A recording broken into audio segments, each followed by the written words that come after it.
வணக்கம். மீனாட்சி பிரம்ம ஆஸ்ட்ரோ திருச்சி. இன்னைக்கு நம்ம ஜோதிடத்தில் பார்க்க இருக்கிற தலைப்பு அபிஜித் நட்சத்திரம் மற்றும் அபிஜித் முகூர்த்தம். அபிஜித் என்றால் வெற்றி என்று பொருள்.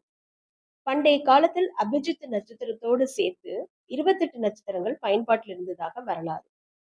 இந்த அபிஜித் நட்சத்திரமானது உத்திராடம் 3, 4, திருவோணம் 1, 2 இந்த பாதங்களுக்கு இடையில் வரும்.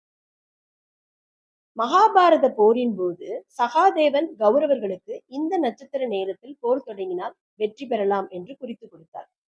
அதர்மம் ஜெயித்துவிடக் கூடாது என்பதற்காக பகவான் கிருஷ்ணர் இந்த நட்சத்திரத்தை தன்னுடைய மயில் பீலிக்குள்ள எடுத்து ஒளித்து வைத்துக் கொண்டதாக ஒரு வரலாறு.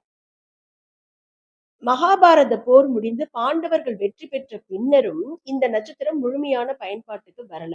காரணம் என்ன அப்படின்னா, கலிகாலத்தில் யாரும் இதை பயன்படுத்தி தவறாக பயன்படுத்தக்கூடாது, மேலும் தவறாக பயன்படுத்தி அதர்மம் வெற்றி பெறக்கூடாது என்ற காரணத்தால் முழுமையா அது பயன்பாட்டுக்கு வரல. குறிப்பிட்ட நாட்களில் குறிப்பிட்ட நேரங்களில் மட்டும் வருவதாக சொல்றாங்க. பொதுவா அபிஜித் முகூர்த்தம் அப்படிங்கிறது எப்ப அப்படின்னா, சூரியனின் உச்சிக்கால வேலையான 11:45 இருந்து 12:15 மணி. இந்த நேரத்தில் எந்த தோஷமும் இல்லை, எந்த ஒரு காரியத்தை செய்தாலும் வெற்றி என்று சொல்லப்படுது.